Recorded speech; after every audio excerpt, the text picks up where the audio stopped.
How's it going, everybody?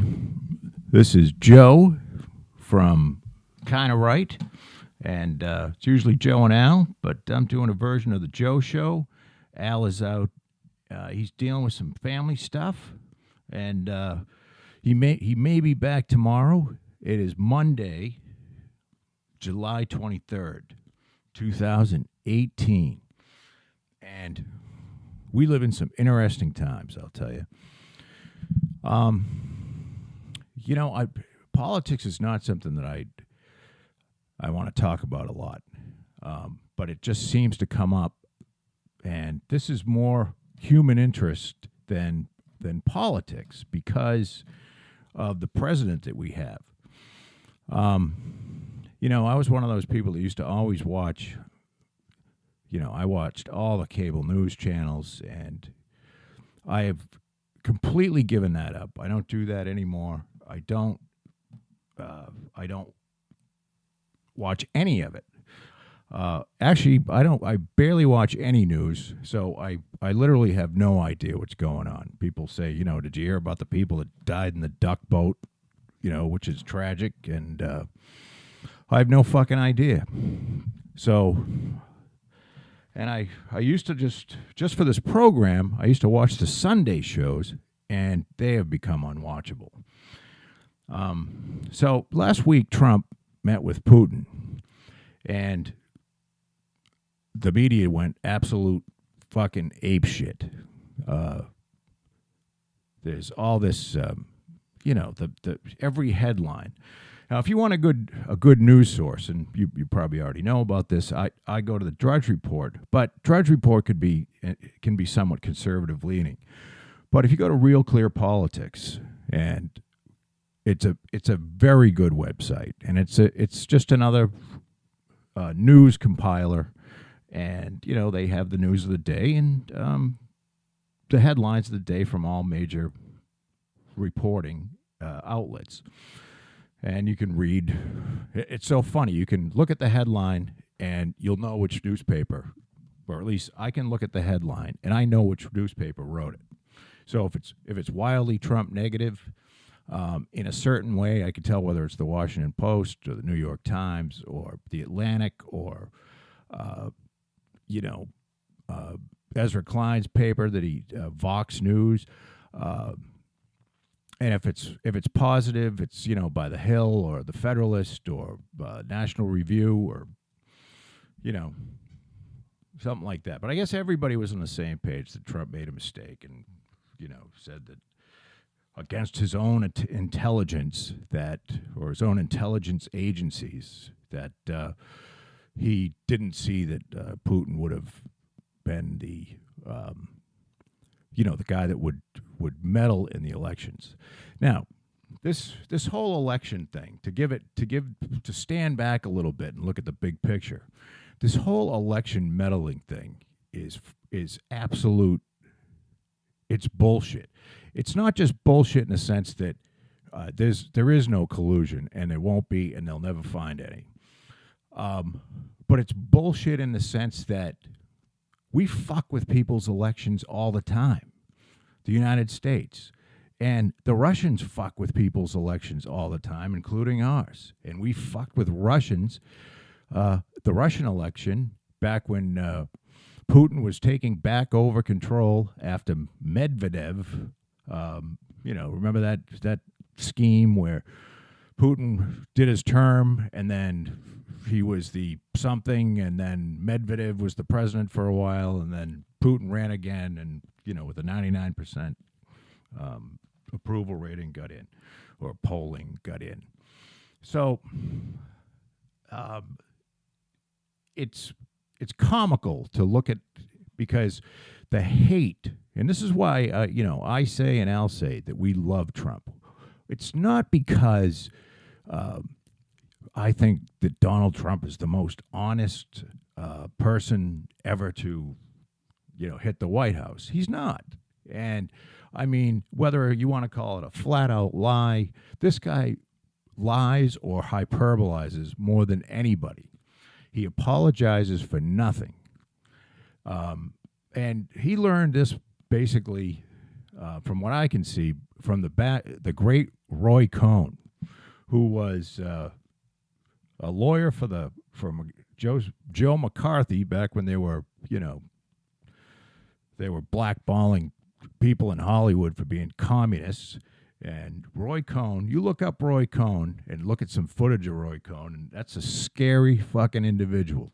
I mean, this guy would literally scare a buzzard off a shit wagon. So Trump doesn't do any apologizing. We know the media on the whole hates him. And, he actually did admit that he made a mistake over there. And he said that, whether you believe him or not. But the thing is, the gist that I got from the news is, well, he should have just been much tougher on Putin and, read him the Riot Act and talk about more sanctions. And, I think to myself, and some pretty smart people other than me, who do this for a living and are much more aware than when it gets down to brass tacks, isn't it a good idea that we get along with Russia? We don't have to become best friends, or Putin doesn't have to. Trump and Putin aren't going to be playing racquetball together, or they're not going to go on a double date.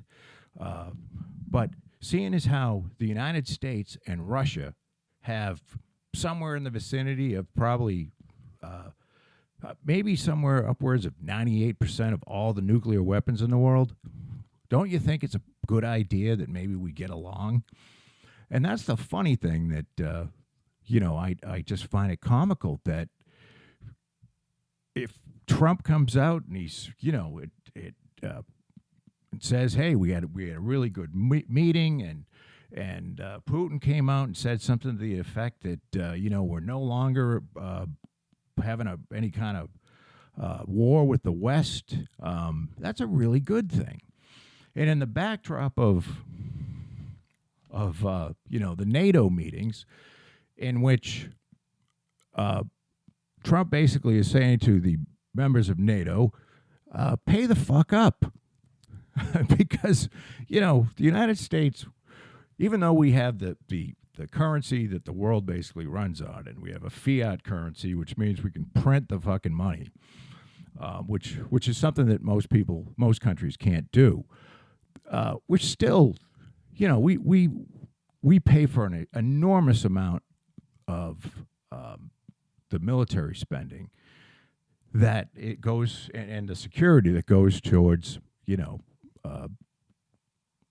basically policing the world. And it's a long time coming, and several presidents should have done this. And so the thing is that it's not a bad thing to tell NATO to pay up, and if they don't like it, well, that's okay. But this is the deal that we made. And it's not a bad thing to get along with Russia. Now, have they done bad, awful, horrible things? Have they poisoned journalists? Yes. But in the grand scheme, do you want to go to nuclear war because 4 journalists were poisoned? Is that what you want? Is that what you want to do? The best thing, it's kind of like free speech. You want to know what your enemy is doing. And the best way to know what your enemy is doing is to fucking talk to him. So even if you're pretending that you like him, at least you go over there, you have dialogue. You don't want to shut that down. You want to have dialogue. And this was the same thing with the North Korea thing, and it's all this, well, President Trump is belittling the presidency by meeting with Kim Jong-un, and it's like, it's fucking crazy. We should meet with these people. These people are fucking dangerous. And it's better to have a meeting with them and know what the hell's going on. And much like free speech, which is, it's funny, George Carlin said, never in a million years would he think that the shutting down of free speech would come from the left. I mean, it used to be the right, with obscenity laws and stuff like that, and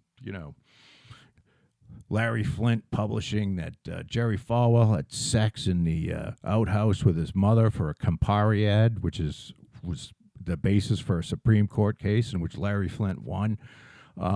It's the tables have turned, and the left is, they're shutting down speech left and right. We're going to have hate speech, and you can't say mean things to people, and and that all that does is drives whatever hatred and racism people have underground, and then it'll bubble up in forms like a mass fucking shooting. So at any rate, I want to go into a couple of specifics here. So let's talk about a couple things that I know. All right. There was a I don't know if it was in the same article, but this was while Trump and Hillary, my favorite gal, were running for president. And what happened is the FBI approached both the DNC, which is the Democratic National Committee, and the RNC, which was the Republican National Committee, and said, you are under cyber attack. And you need to do something, and we are offering our help. So what happened is the RNC let the FBI in so that they could fuck around with their computers and get things, straightened out so that they're no longer being hacked. The DNC would not allow the FBI in because at the time, Debbie Wasserman Schultz, who was fixing the election for Hillary against Bernie Sanders, which we all found out later on,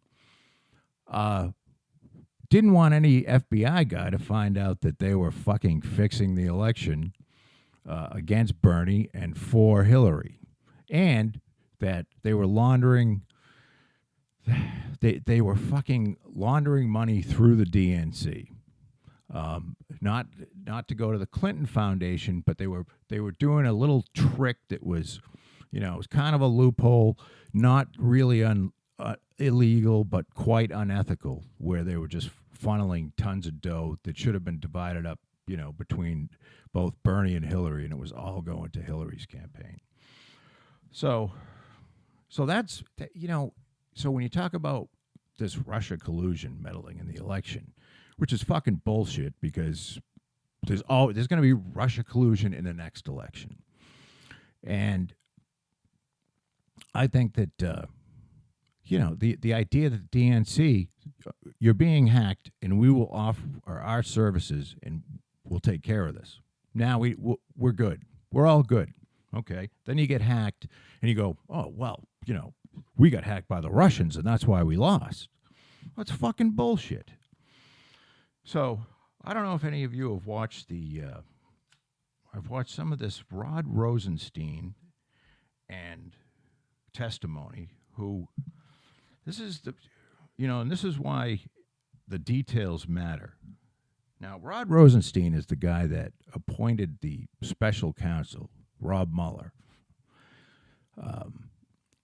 who has issued 32 indictments. I believe 26 or 27 of those are Russians who are out of the country. So that's never going to happen. And the remaining 5, 6, 7 are, Paul Manafort, who is being tried for, some sort of money laundering or something. Nothing to do with Russian collusion, by the way. Just shit, the special prosecutor has, they find shit along the way, and if you take anybody's life, I mean anybody, even the fucking Pope or Mother Teresa, and you scour their life, you're gonna find something that they did wrong. Maybe not illegal, but something they did wrong. So, the whole Rod Rosenstein thing is fascinating to me, because Rod Rosenstein wrote a letter for the president that gave a list of things why James Comey should be fired. Okay? Then Trump fired James Comey. Once Comey was fired, Rod Rosenstein, because Jeff Sessions recused himself, initiated the special prosecutor, the special counsel under Mueller. Now, I can't be getting the whole story straight.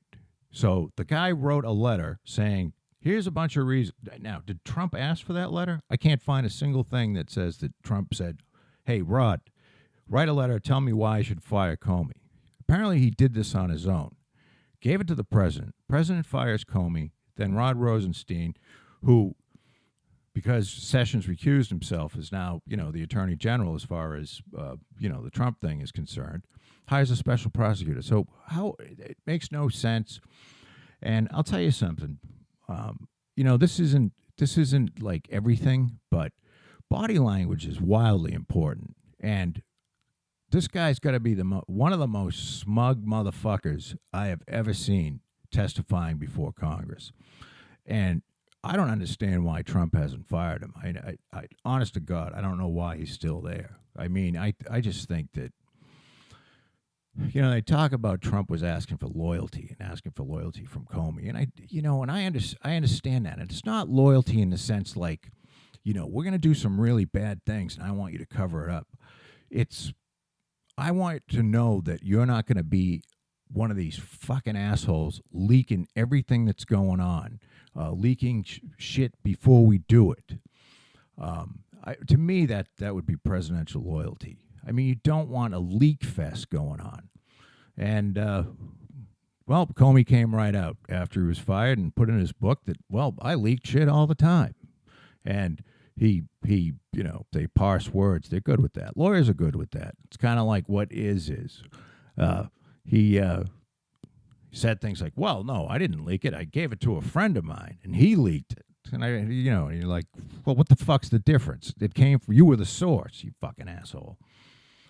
So I watched some of this Peter Strzok, and it's Peter, Strzok. Now, the only person that I've ever seen more smug than Rod Rosenstein is Peter Strzok, or whatever the fuck his name is. This is one arrogant, fucking self-righteous asshole. And why this guy is still getting paid, I have no fucking idea. So, all right, listen to this one. And by the way, this is coming, we have a Republican president, all right? Which Trump really isn't a Republican. Trump doesn't have, let me talk about Trump just for a second. Trump is not a curious guy, okay? Trump doesn't give a fuck what's going on.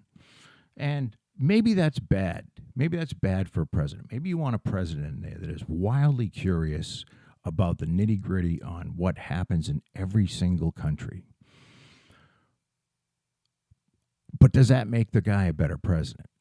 Meaning, if you're going to go meet the Russians, you're going to get a big briefing on, a week before. You're going to get a big briefing on what you're going to do and what you're going to say to the Russians or any other country that you're going to, if you're going to go to Turkmenistan, you're going to get briefed by the guy that is at the CIA, who is the, head Turkmenistan guy who knows, the names of everyone in the, the dictator on down and how the country functions and what they sell and how they have revenue and how many people are tortured there.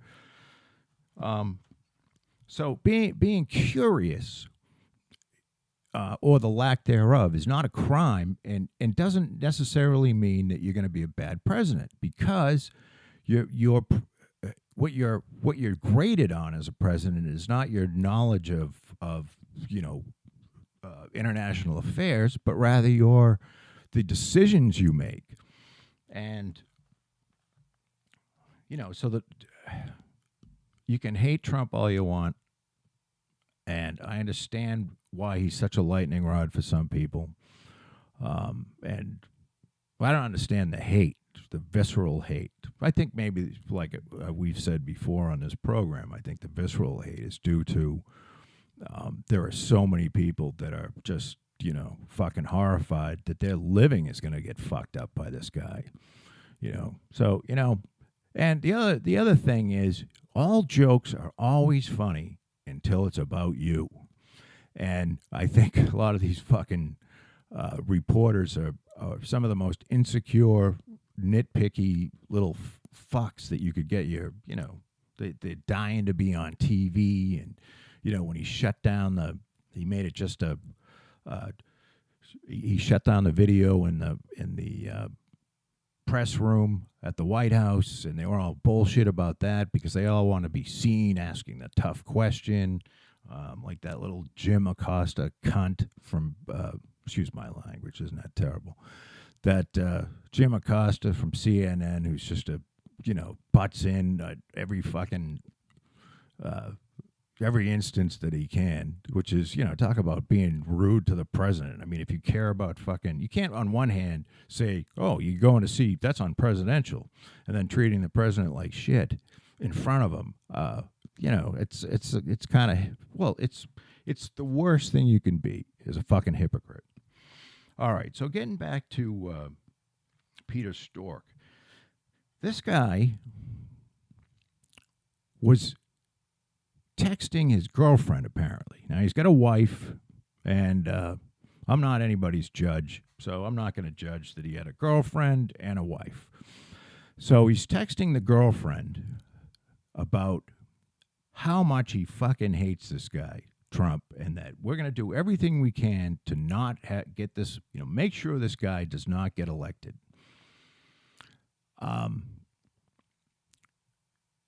So there's all kinds of texts to that effect, in which Stork says, with as smugly and self-righteously as possible, had no bearing on the way he behaved at the FBI. Now, if you believe that, then I have some fucking golden cow shit that I'm willing to sell you really cheap in the $500,000 range. A whole truckload of it. So come on down and get the golden cow shit. This guy was the head. He ran the investigation into the Hillary Clinton email. If y'all remember the Hillary Clinton email thing, which she should be in jail for, which any of us, if we had ever done anything like Hillary Clinton did, we would be in fucking jail. He ran that investigation along with Jim Comey, who also was no fan of Trump's. And to have a guy running the investigation who right flat out is saying how much he can't stand the opponent of the person who he's investigating it's unconscionable. I mean, I don't understand how that could possibly happen. Or how you could, look at that and say, oh, yeah, but he's impartial. He's an impartial guy. Well, bullshit, he's impartial. And, we had an unprecedented James Comey. I mean, it has never been seen in the FBI. This has never been seen. Got up, did a 15-minute indictment of all the shit that she did wrong, and her staff and her aides, and then said, which is way out of his turf, that no prosecutor would take this case, which is not his decision. That was the decision of Loretta Lynch, who had the meeting on the fucking tarmac with Bubba a few days beforehand and talked about grandkids for 45 minutes. And if you believe that, I got some more fucking golden cow shit to sell you. So you can't make this shit up. It's really, truth is fucking stranger than fiction. And so I want to kind of circle back now to, this meeting with Putin, and Trump is not happy with the intelligence community. Now, this is my take on it, of course, and my opinion is worth probably nothing. But there were two gentlemen. One was the former head of the CIA under Barack Obama, and one was the former head of the NSA under Barack Obama. The former head of the CIA is a guy by the name of John Brennan.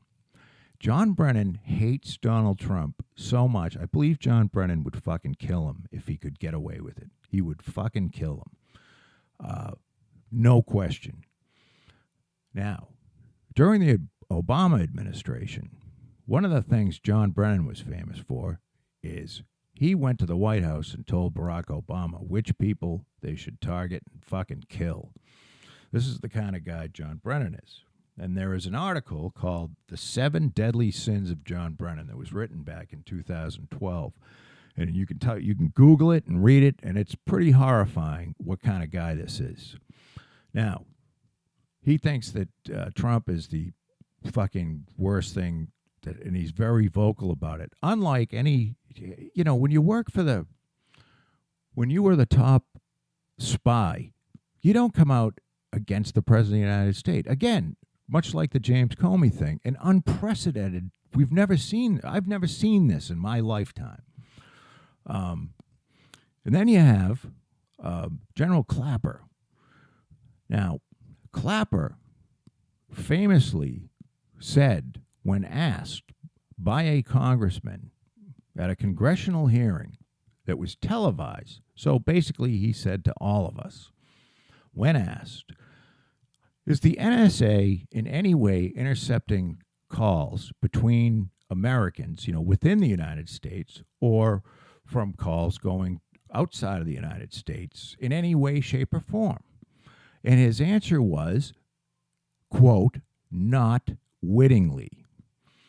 So this is James Clapper, the former head of the NSA, who also is on every fucking show talking about how horrible Donald Trump is, who's a fucking liar. And the only reason that we found out about it was because of Edward Snowden, who I think is a fucking hero. He's a hero. One of the things you got to understand that I think about quite a bit is that this is supposed to be our country. And that kind of gets, I understand people kind of roll, here we go. It's some sort of patriotic thing, but it's really not. This country, the Second Amendment was put there so that we could fight back against a tyrannical government. So there's two things that I find important. Anyone that works for the government doesn't pay any taxes. Okay? Let me say that again. Anyone that works for the government does not pay any taxes. And what I mean by that is, well, of course they do, Joe. They get a check. If their check's for $100, 20's going to FICA and 20's going to Medicare or Medicaid or whatever the fuck it is, or FICA. And yes, are they paying taxes?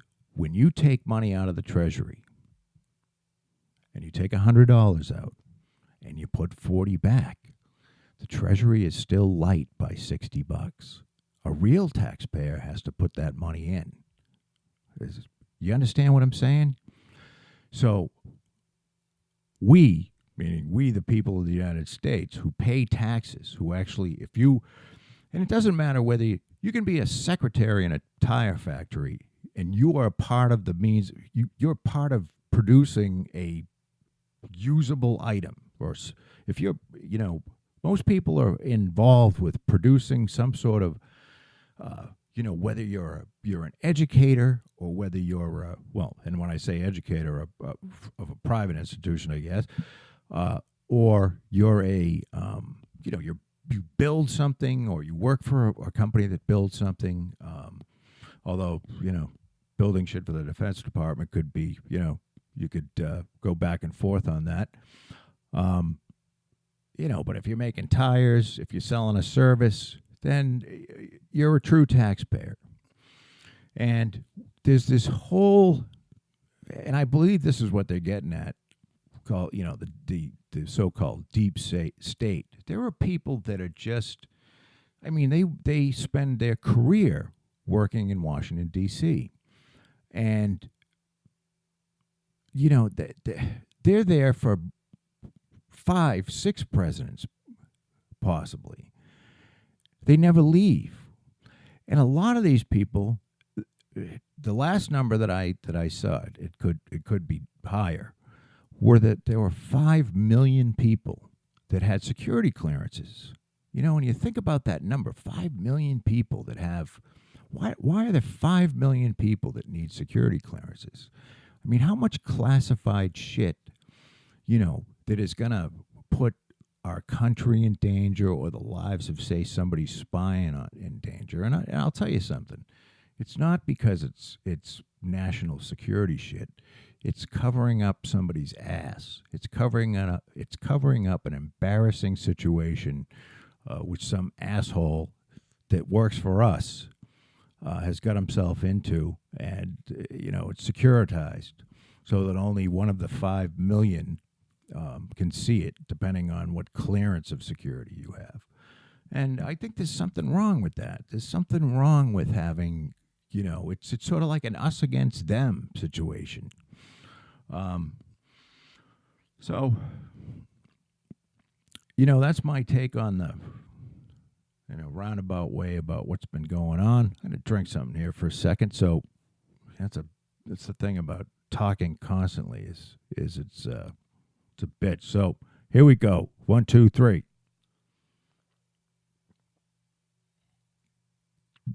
All right, I'm back. It's an interesting, I look at it with fascination, at the whole Putin thing. And I think, you know, Trump fucked up by saying, yeah, there would be no reason.